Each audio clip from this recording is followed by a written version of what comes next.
Mehtap, welcome to the Seoul Edit by MZ Club. Hi, thank you for having me. We're so excited to have you here. And how are you? How was your way here?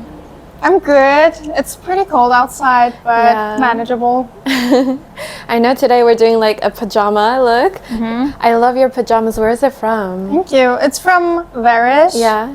They sent it to me as a gift last year, and I've been loving it ever since. Yeah. It's so cute. I love the color on you. Thank you. I also love your Leo print. Thank you. I also love all of your jewelry, like especially the giant ring. Thank you. Congratulations on your engagement. Thank you. How are you feeling about that? I feel good. Yeah. It's nice also to have a ring. I love rings, so I always wear rings anyway. So it's nice to have a pretty addition like this, but most of all, I'm happy to be engaged. Of course. Did you, was it a complete surprise, the ring, or did you also like let him know what kind of styles you like? Well, I actually wanted this exact one, but I didn't want to tell him to get this specific one. Like, so what I did is I searched for this ring on my phone, and then I kept the website open for the longest time ever, and I think he saw it. I don't know how, but he probably checked if I had some kind of ring in my search history. He found it and got it. That's perfect. You just wanted him to know. Yes, exactly. So cute. Do you think that you're more of a coffee girl or matcha? I love both. I tend to get a lot of anxiety if I drink too much caffeine. So I love to drink coffee in the early morning, and then in the afternoon I'm more of a matcha girl. Do you have any like cafes you love in Seoul, or like a hidden gem you would recommend? Well, I recently became vegan. Really? So, so I'm only gonna recommend vegan places. There's this place called Plant. They have everything, like they have meals, but also dessert and coffee. And wait, do they have coffee? I think they do. They do? Yeah. Because everything they have is vegan, so I really like it. They've been around for quite a while, actually. Actually, recently, the team, and then also a few other content creators, we went to a vegan brunch spot in near Seoul Forest. It's called Refreshment, and they do like really good vegan food. You should check it out. Refreshment? Yeah, Refreshment. It's so cute. What made you like change and decide to be vegan, especially in Korea? It's not easy in Korea. I used to be vegetarian for a while anyway, so I kind of have that in my past. But after adopting a cat, I feel like the animal love grew stronger. And SB, my fiance, actually started becoming vegan before I did. Really? He's probably the only Korean person in the never world met, who's vegan. So he started even before me, and then it was kind of easy for me to transition. Of course. Oh, that's so cute. You guys are like supporting each other through it. I think it would be really difficult. I mean, it's possible, but I think it's really difficult if like one person is vegan and then I think if both of you eat really differently, it might be a big, like, it could be a conflict. Is it mostly, I guess, like for like the moral and like ethical reasons? And you know, you've been saying like your fiance a lot. How did you guys meet? What is your story? It's actually, we met more than 7 years ago. Wow. Yes, we met when I was an exchange student in Korea. I wish it was a more romantic story, but we met in a bar. No, that's so romantic. But the cool thing is, I approached him. Oh, really? Yes, it wasn't him who talked to me first, because he's way too shy for that. I talked to him first, and that's how it kind of, that's how we met each other. I think you started content creation as a hobby when you were in Busan, right? I actually, I started as a hobby, yes, but when I was in Busan, I wasn't even doing content yet. When did you start? I started, so Busan was the place I did my exchange studies, and then I went back to Switzerland to like study a bit more, graduate, start working, and that's when I started social media. And then I came back to Korea. So it's in Switzerland where I started, like 3 or 4 years Because you ago. had like a lot of content back then, like regarding like languages, right? Like Korean, English. Oh, you saw that? and like Turkish and stuff. Like, how many languages do you speak? I speak 6 languages. Oh my god! Yeah, I think that's what you went viral for in the beginning, right? Yeah, as well. Yes, I used to be so proud of it that I would even put it in my bio, like 6 languages. 6 languages. So English, Korean, Turkish, German, Japanese, and French. Wow. I guess, was it your relationship that brought you back to Korea? I feel like saying that was no factor at all would be a lie, but I don't think it was the biggest factor that brought me back to Korea. I kind of needed a little change from Switzerland, and because I enjoyed Korea so much during my exchange studies, I felt like it would be a nice place to also live for a longer time. And that's why I came here. Now that you're doing a lot of like full-time content creation, what would you say is like the biggest difference from when it was just a hobby when you started? Back when I used to do it just as a hobby, I cared less about views or about all these numbers, and I also didn't care at all about brand deals back then, but now I have to keep all those things in mind, and I also have to consider what kind of content I do post. Not everything is really marketable. I try to find a balance between being authentic and still being marketable. What do you think, like, I guess after your first like viral moment, how did you feel after that? I actually started out properly with content with Korean skits. Like I would play out these scenarios in I've Korean, seen them. about like life in Korea and all that. And when those went viral, I got like a lot of comments, of course, because they went viral, and I used to try responding to every single comment. That's so sweet. Yeah, but when it started going viral, I was like, I cannot possibly respond to all of these comments. So I felt really You would spend hours just commenting back. because I wanted to thank everyone and I wanted to respond to every question, but I think I had to accept that it's not physically possible anymore. And I know you have like a lot of like content like from humor, like skits, and also like related to like linguistic languages, and also like your life as well. Like, how do you balance all of that? Like, people always tell you to pick a niche when you're doing social media.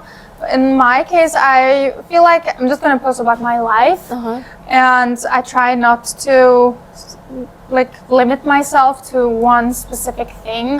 So I try to be really open about what I post, like talking, like story times, get ready with me, makeup, but also humor, couple videos, like anything. I don't want to limit myself to one specific thing because that just feels suffocating. I want to have fun on my social media.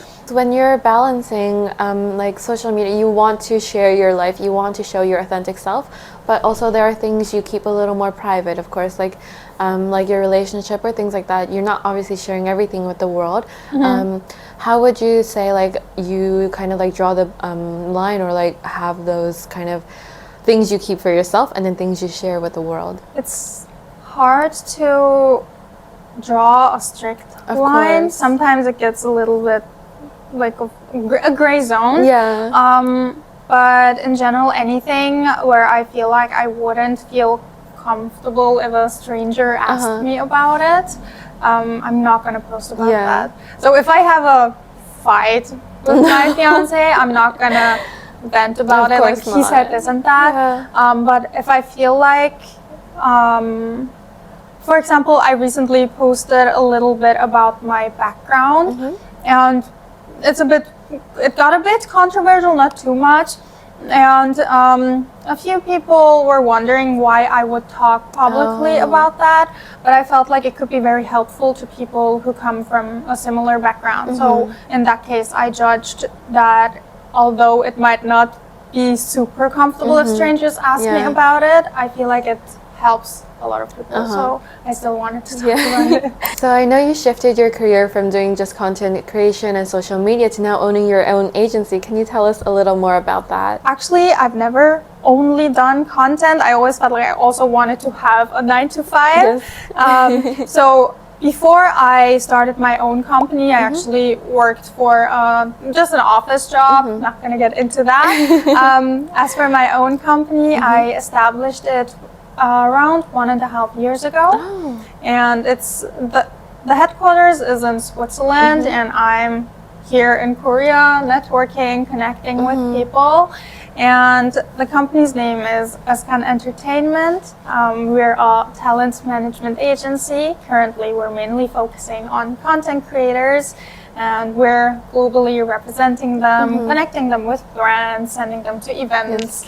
So it's basically the type of company I, as a content creator, model, actor, would need. And we're also taking care of a few other people. Oh, that's so nice. Are most of your content creators based in Korea, or are you completely global? We're quite global. We have a few people in Korea, but we also have people in Germany, in the Netherlands, in Japan, in Canada. So it's very global. They're moving around. That's why I had to think. Of course. I think people are in Korea are never just here. They're always like moving after a few years and things like that. Yes, they're moving around a lot. What was like the moment you decided to open this agency? Because I'm sure like you've had like years of like thinking through it and so many other aspects you have to consider. So what was like the final push to start your own agency? I'm actually a really impulsive and intuitive person. So I actually didn't even give it that much thought. I like to go with the flow, and I personally felt like I need a team. I need people to help me take care of all the administrative stuff. I need someone to support me like on the back end. And that's why I felt like for myself, even I already need this company. And I'm friends with a lot of content creators, and I saw that they might also need support. So I needed to establish it. It was like a win-win. Yes, I needed to establish it as an actual company to also help my friends and get them in the company as well. So it was the circumstances and my impulse, I guess, to establish a company. And what do you think is like the difference between, I guess, business women like founder Mehtap and then just content creator Mehtap, and also just you as a girl, like as a person, like It gets a little bit confusing for me too sometimes because it's very different roles. Like being a content creator is such a different role to being the boss. Of course. And I try to always be myself no matter what role I am in right now. I try to always treat people with kindness. I try to always be understanding and respectful, and I want to value everyone involved. So on social media, I value my audience, I value fellow content creators, and I value the platforms I'm posting on. And as for my company, I also try to have the same attitude, value everyone, respect everyone.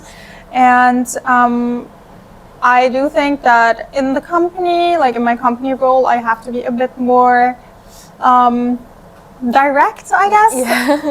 I don't think I'm like, I think I see everyone like at eye height, so I don't want to be talking down to everyone. I try to be always like very human and very personal and friendly. That was a very vague answer, I think. But I understand, like you want to kind of like make sure your values are consistent through everything you do. Thank you for putting it into better words than I did. Do you also have like any rituals that kind of keep you grounded through all of this work? Because it's like having 2 full-time jobs. This is so basic, but I started journaling. What I do is I try to write down like 5 things I'm grateful for every day. So cute. Because sometimes, and sometimes when you're keeping yourself busy, or when any small goal of yours becomes real, sometimes it happens that you don't even appreciate that it became real, like that you achieved something good. So I try to just note down everything and it's be so grateful. important, like to celebrate even the small wins every day. Because I don't have a big accomplishment every day, so sometimes I'm just like, I worked out today. Yeah, because that's also a good thing. Yeah. I'm so happy I had time to cook myself dinner today. Yeah, something like exactly. that. Yeah. I guess moving to a whole new country, like how was the whole process? Like, is there anything you struggle with, and what do you love about it? Because I'm sure it's a mix.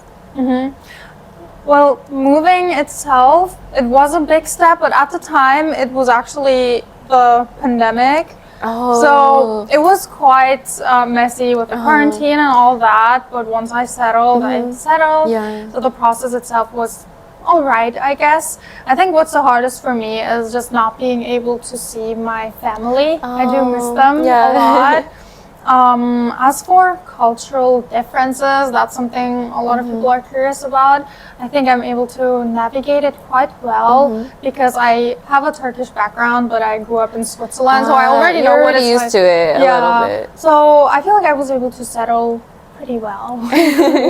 And do you have any new promises to yourself that you have for the new year? I want to work on even more projects because I do social media, I have my company, but I also really enjoy things like acting and modeling. I've been on stage a couple of times in 25, but I hope to do that even more in 26. That's so exciting. Yes. And what kind of like things are you interested in for acting? I have quite some experience acting on stage, also in front of the camera. Like I would hope to work a little more on stage as well. I did this really cool thing in during Halloween. Yeah, it was like a murder mystery theater thing. It was really fun. I've also done a couple of ads last year or like tourism related stuff. So I'm hoping to maybe do more creative things and hope to audition for some bigger roles as well. Would you have any advice for someone like a young girl just moving to Seoul? Give anything you're curious about a try. If you enjoy it, if it works out, you can keep doing it, and if you don't like it, just drop it. I think some people are so scared of failing or so scared of something not being as good as they thought that they don't even give it a try. But I think it's always good to try. Yeah. Do you have any obsessions lately? I told you I drink coffee every morning, and I'm obsessed with this recipe I found. It's actually quite easy, but I drink a vanilla latte macchiato every morning. And I feel like it sounds so fancy. Yeah, it kind of does. Everyone's lazy. They have like their black coffee in the morning. Yeah, but I do my vanilla latte macchiato every morning. I make 2 shots of espresso and then some soy milk and 2 pumps of vanilla syrup. It's delicious. I will try it. I'm obsessed with that. Do you have any controversial opinions? My controversial opinion is that oat milk tastes disgusting. Oh, really? You only like soy milk? Yes. Wait, but soy milk, it tastes like very strongly of soy. Yeah. But you prefer it? Yeah. Everybody, when I became vegan, everybody recommended oat milk, and I kept trying it, and I just hated it. Why? Tastes awful. Tastes awful. When you said oatmeal, I was so ready to agree. No, I like oatmeal. Really? I hate oat milk. I think for me it's the opposite. Really? I'm not a big fan of oatmeal, but I love oat milk. I also like almond milk. But I like soy milk on its own, but I don't know about like mixing with coffee like you suggested. I'm thinking now. It tastes good if you put some vanilla in it. Oh, okay. Oh, we're so glad to have you here today. Yeah, thank you for having me. Yeah, thank you so much for coming, and it's amazing to meet you. I hope we'll see you more in the future. Yes, it was really nice to meet you too. So cozy, and I love the pajama concept. Yes, thank you so much, and I guess we'll say bye to the cameras now. Yes. Okay.